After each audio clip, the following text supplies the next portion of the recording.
dari kelompok 7 akan membuat video pembelajaran dengan judul Perkembangan dan Pertumbuhan Manusia.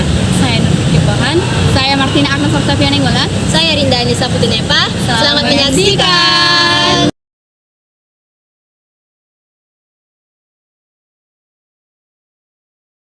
Baik, materi pertama adalah pengertian dari pertumbuhan dan perkembangan.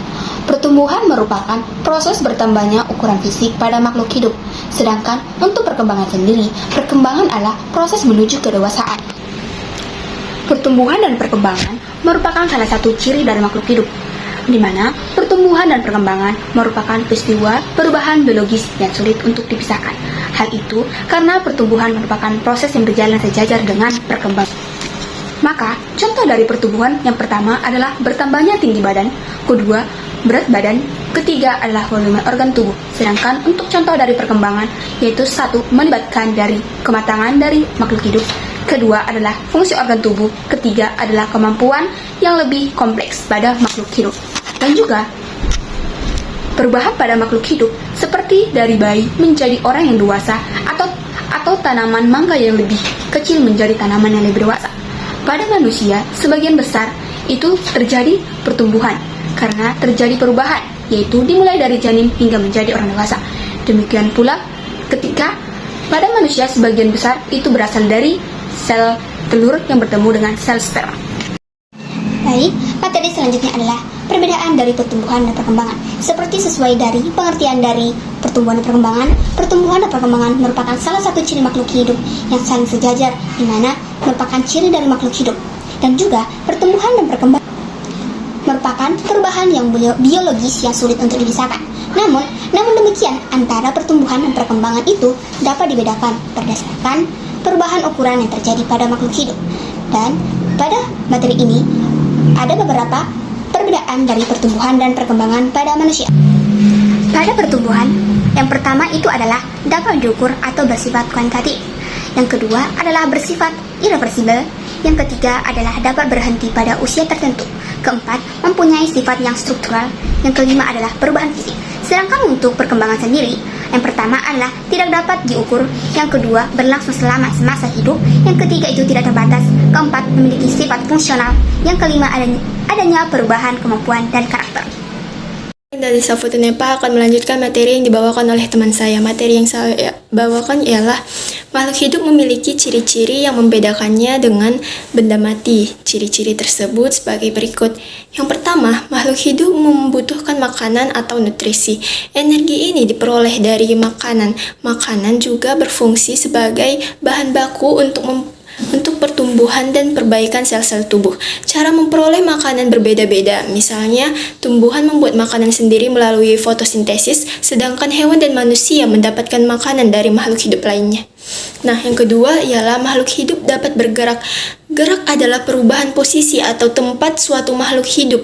Gerak pada hewan dan manusia biasanya terlihat jelas seperti berjalan, berlari, dan terbang. Tumbuhan juga bergerak meskipun tidak berpindah tempat. Misalnya, gerak tumbuh akar menuju sumber air atau gerak mekarnya sebuah bunga. Yang ketiga, makhluk hidup pasti bernapas. Bernapas adalah proses pengambilan oksigen dan mengeluarkan karbon dioksida. Oksigen digunakan untuk menghasilkan energi dari makanan. Proses pernapasan berbeda-beda pada setiap makhluk hidup. Misalnya, pada manusia dan hewan bernapas menggunakan paru-paru, ikan menggunakan insang, dan tumbuhan bernapas melalui stoma. Yang keempat, makhluk hidup pasti tumbuh. Pertumbuhan adalah proses bertambahnya ukuran dan volume tubuh makhluk hidup. Pertumbuhan terjadi karena adanya penambahan jumlah dan ukuran sel tubuh. Pertumbuhan pada setiap makhluk hidup memiliki batas waktu tertentu. Yang kelima ialah makhluk hidup dapat berkembang biak. Berkembang biak adalah kemampuan makhluk hidup untuk menghasilkan keturunan. Tujuan perkembangan biak adalah untuk melestarikan jenisnya agar tidak punah.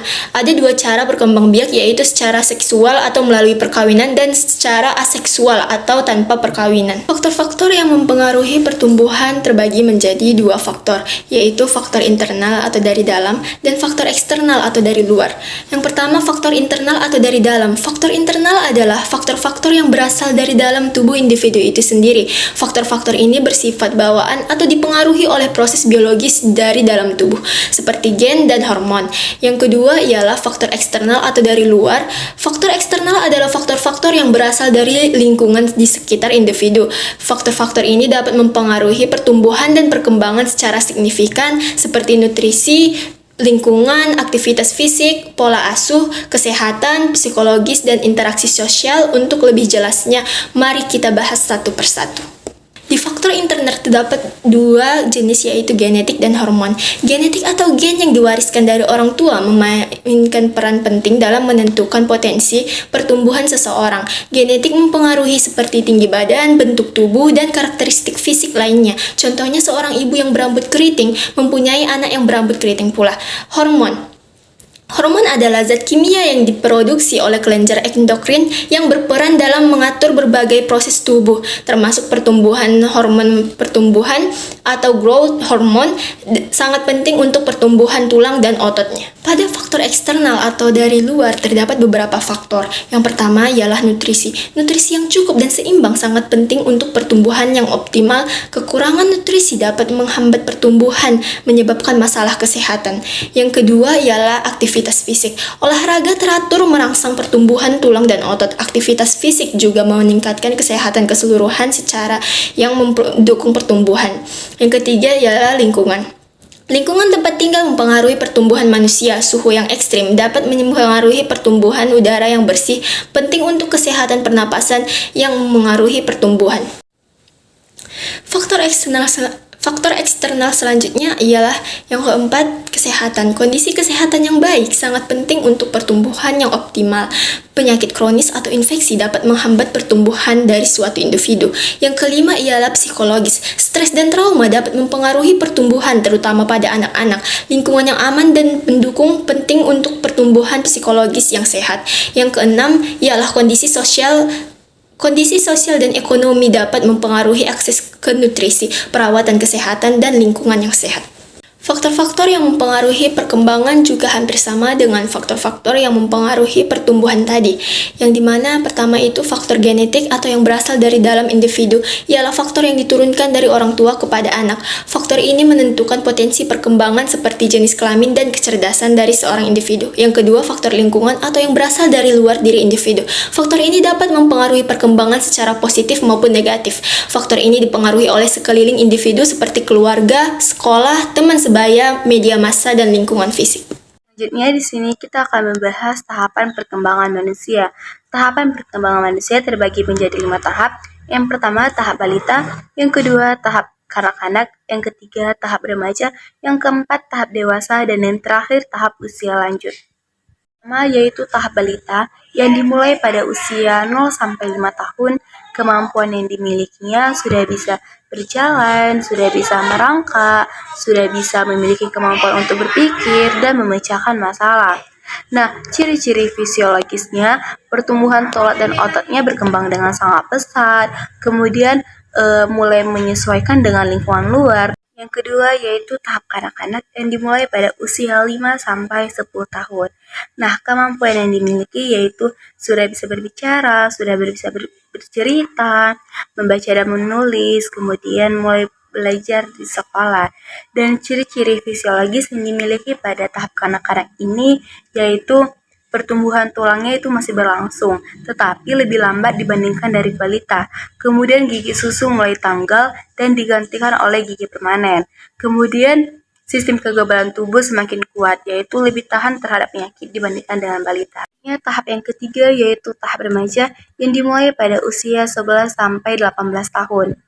Perubahan yang terjadi yaitu sudah mengalami pubertas sehingga terjadi perubahan fisik dan psikis, yaitu contohnya itu seperti pada laki-laki memiliki suara lebih berat, otot berkembang, dan tumbuh rambut di wajah. Pada perempuan itu payudara mulai mengembang, menstruasi pertama, dan distribusi lemak telah berubah. Nah, kemampuan yang dimiliki yaitu berpikir abstrak dan bersikap mandiri. Yaitu tahap dewasa yang dimulai pada usia 19 sampai 40 tahun. Dan kemampuan yang dimiliki yaitu sudah hidup dengan mandiri, berpikir dengan matang, dan fokus terhadap karir dan keluarga. Dan selanjutnya pertumbuhan tubuhnya itu telah berhenti, tetapi pemeliharaan sel tetap berlangsung. Dan fungsi organ mencapai puncaknya yaitu di usia 20-an sampai 30-an. Dan daya tahan tubuh tetap stabil, tetapi metabolisme mulai melambat setelah usia 30-an. Selanjutnya yaitu pada usia lanjut yang dimulai pada usia di atas 40-an. Perubahan yang terjadi yaitu massa otot dan tulang berkurang, kemudian kulit kehilangan elastisitas yaitu munculnya keriput dan kulit lebih kering, dan fungsi organ menurun termasuk fungsi pencernaan, pernapasan, dan jantung. Selanjutnya sistem saraf mulai mengalami penurunan. Risiko yang terjadi yaitu terjadinya demensia atau Alzheimer dan penurunan hormon reproduksi. Pada perempuan terjadi menopause dan pada laki-laki terjadi testosteron berkurang. Materi selanjutnya adalah fisiologi pertumbuhan dan kelenjar pertumbuhan. Tinggi adalah ukuran utama pertumbuhan karena menampakkan perkembangan jaringan yaitu tulang. Manusia paling cepat di dalam rahim dengan laju mencapai ketika janin berumur sekitar 34 minggu. Maka kelenjar pertumbuhan itu dikendalikan oleh kelenjar sistem endokrin, di mana kelenjar adalah jaringan yang menghasilkan hormon. Hormon itu apa sih? Hormon adalah molekul yang mengendalikan reaksi atau memicu reaksi kimia dalam tubuh. Beberapa hormon hanya berhubungan dengan pertumbuhan. Kelenjar itu menghasilkan hormon yang mana adalah kelenjar pituitari atau kelenjar yang dikendalikan oleh hipotalamus atau otak, dan tiroid, kelenjar adrenal, dan kelenjar organ kelamin. Bisa kita lihat berdasarkan gambar di samping, di mana di dalam manusia, yang mana sistem endokrin pada manusia, di mana di dalam gambar terdapat dua jenis makhluk hidup, yaitu perempuan dan laki-laki. Pada laki-laki, kelenjar adrenal itu menghasilkan hormon yang disebut dengan androgen yang bekerja bersama testosteron untuk merangsang pertumbuhan dan perubahan tubuh yang berhubungan dengan kedewasaan. Sedangkan untuk gambar kedua adalah pada perempuan, di mana hipotalamus merangsang indung telur untuk menghasilkan estrogen dan merangsang menstruasi, di mana androgen adrenal itu kurang berfungsi pada perempuan remaja dibandingkan dengan laki-laki, di mana kelenjar endokrin itu berhubungan dengan perkembangan dan pertumbuhan. Baik, materi terakhir adalah penuaan. Penuaan merupakan proses menjadi tua, di mana sel-sel sudah mengalami penuaan dan tidak bisa lagi membelah menjadi sel-sel yang baru. Terbukti pada penuaan ini dapat kita lihat pada manusia, di mana di banyak tempat sekarang panjang usia rata-rata harapan hidup itu jauh lebih melampaui usia produktif, yang mana untuk melahirkan. Penuaan itu berbeda dengan jangka hidup, di mana jangka hidup adalah lamanya waktu kehidupan sebuah organisme yang disebut juga dengan rentang kehidupan. Jadi selanjutnya adalah dampak dari penuaan. Dampak dari penuaan itu bisa kita lihat dari bertambahnya usia, di mana seperti kita ketahui mulai dari bayi atau dari janin, bayi sampai dengan dewasa akhir sampai dengan penuaan, di mana penampilan fisik orang itu pasti berubah juga, di mana pada penuaan itu bisa kita lihat dari satu, rambut yang mulai beruban, dan juga yang lebih dominan itu pada laki-laki yaitu mengalami kebotakan, kulit menjadi kering, berkeriput, dan kurang efektif dalam mengatur suhu tubuh. Dan ada 3 dampak dari penuaan itu sendiri. Yang pertama adalah organ dalam yang tidak efisien, yang kedua adalah menopause, yang ketiga adalah penuaan otak dan pada sistem saraf. Sekian pemaparan video pembelajaran kami tentang pertumbuhan dan perkembangan. Semoga video kami dapat dipahami semuanya. Terima kasih. Dadah.